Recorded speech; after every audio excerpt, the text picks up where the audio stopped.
La Bible dit que tous ceux qui sont en Jésus sont bénis de toutes sortes de bénédictions dans les lieux célestes en Jésus-Christ.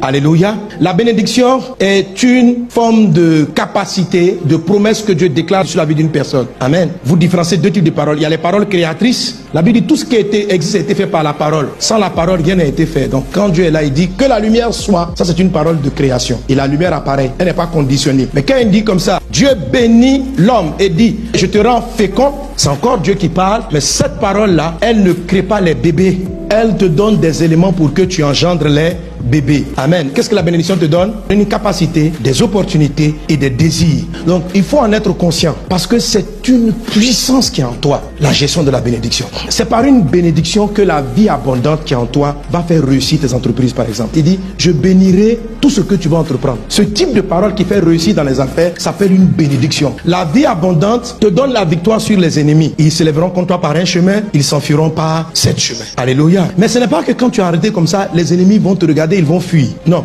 Pour qu'ils fuient, Dieu t'a donné des éléments, il t'a donné un code spécifique. En utilisant ces 3 éléments, à coup sûr, sur la base de la parole, la victoire sera ton partage dans le nom de Jésus. Alléluia. Et la bénédiction que nous sommes en train d'étudier en particulier, c'est celle qui élève. Celle qui dit tu seras toujours au sommet, tu seras toujours en haut, tu ne seras jamais en dessous. Et tous ceux qui ont la vie en Jésus sont déjà bénis. Malheureusement, beaucoup de chrétiens ne comprennent pas comment la bénédiction fonctionne et ils ne l'utilisent pas. Ce qui fait que la vie divine en nous, mais elle n'est pas abondante au point de nous amener au sommet. Combien de chrétiens sont au sommet de leur art? Combien de chrétiens sont au sommet dans une activité qu'ils font? Même sur le plan spirituel, combien de gens sont réellement au sommet? Ça, ce n'est pas normal. Tu dois vivre ce que Dieu a promis pour toi. Amen. Par exemple, Dieu te dit, je te mettrai au sommet de la vente des carreaux. La bénédiction qui est sur toi fait que tu dois passer numéro 1. Mais quand Dieu t'a béni, qu'est-ce qu'il a fait? Il t'a donné la capacité de l'élévation. La capacité qui est relative à l'élévation, c'est la sagesse, l'intelligence, la réflexion, l'analyse. Si tu ne réfléchis pas, tu ne prends pas le temps d'analyser comment tu vas améliorer tes ventes et ton circuit commercial. En disant simplement, je suis béni, Dieu m'a dit que je réussirai. Si tu parles comme ça, tu seras surpris, malgré que tu sois chrétien, que ton magasin ferme.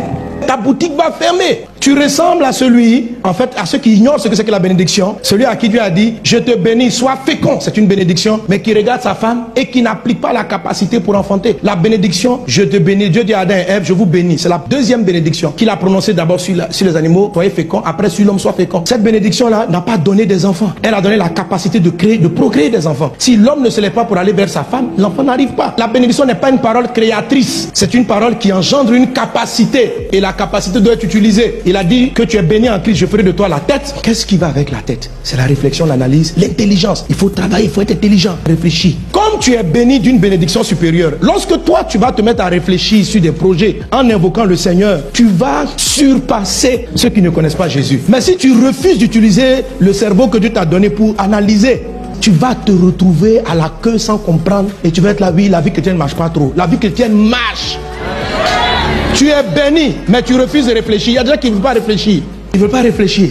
Les chrétiens, Dieu te dit, je t'enverrai, tu vas prêcher la bonne nouvelle au monde entier. Tu seras un évangéliste, tu vas influencer. Il va te mettre au sommet. Ta voix sera entendue mondialement. Ok? Ça, c'est la promesse de Dieu. Et qu'est-ce qu'il a fait? Il t'a béni pour cela. Ça ne va pas arriver par accident. Il te donne la capacité de créer des organisations, de réfléchir, d'analyser, de savoir comment placer un administrateur. C'est ça qu'il t'a donné. Et c'est toutes ces œuvres-là que tu mets en place pour partir. C'est pourquoi il y a beaucoup de gens qui sont dans la rue, prêchant l'évangile avec un cœur sincère, mais qui n'arrivent pas à faire des croisades. Tu évangélises sans la sagesse. Comment quelqu'un, Dieu t'a dit tu gagneras beaucoup d'âmes, mais toi seul tu vas t'arrêter à un carrefour, dans un coin là, personne ne passe là-bas, et tu cries, croyez, croyez. Est-ce que tu es sage? Toi, il faut réfléchir. Il y a un travail. Ça veut dire que quoi? Quand Dieu dit il va te donner quelque chose, il dit par exemple, mon fils, tu prêcheras au monde entier. C'est pas comme ça, je suis assis et puis tout le monde m'appelle, Pasteur Sanogo, viens prêcher ici. Non, il y a un travail, il y a comment tu vas organiser l'église, comment tu vas mettre les messages, les enregistrements, comment tu vas faire. Il y a tout ça. Et l'Esprit te donne la sagesse. C'est ça la capacité. Et si tu crains son nom, ta capacité de réflexion, d'analyse dépasse ceux qui sont du monde. Est-ce que vous savez que le fait de ne pas réfléchir, de vouloir que les choses apparaissent comme un claquement de doigts, ça fait partie des désirs de la chair, des œuvres de la chair? Oui, oui. Dans les œuvres de la chair, il en dit, les œuvres de la chair, c'est l'impudicité, c'est le mensonge, et il est dit, c'est la magie. Il y a un texte, il y a un passage qui dit, les œuvres de la chair, c'est la magie. Tu sais c'est quoi la magie? C'est quand on a une baguette, on fait, tadam, et puis le prince charmant apparaît. Tadam. Les œuvres de la chair croient dans la magie. Et il y a beaucoup de chrétiens qui travaillent sous la malédiction. Au lieu de profiter de la bénédiction que Dieu leur a donnée, ils continuent de croire dans la magie. Dieu te dit que tu seras la tête. Et ils sont à la tête. Tu es président de la République. Le prince charmant apparaît. On dit tu vas te marier. Et le mari apparaît. Arrête. Les œuvres de la chair sont manifestes. Ce sont l'impudicité, l'impurité, la dissolution, l'idolâtrie, la magie. Arrête de croire à la magie. Dieu te bénit. En début d'année, on commence par la bénédiction. Cette année, mon fils, je bénirai ton travail. Quand tu as fini de dire Amen, il y a une capacité qui arrive avec ça. Si tu ne fais rien et tu t'assois, tu attends Dieu, il va bénir tes entreprises. Ta boutique, le devant est sale. Tu parles mal à tes clients. Il faut réfléchir un peu que pour maintenir un client, il faut être courtois, il faut être propre. Réfléchis.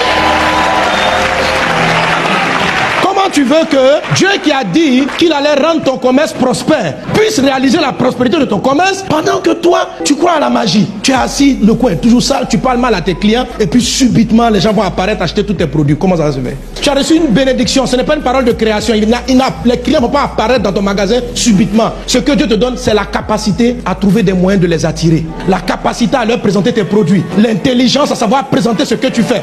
Si tu n'utilises pas la capacité, le bébé ne viendra pas.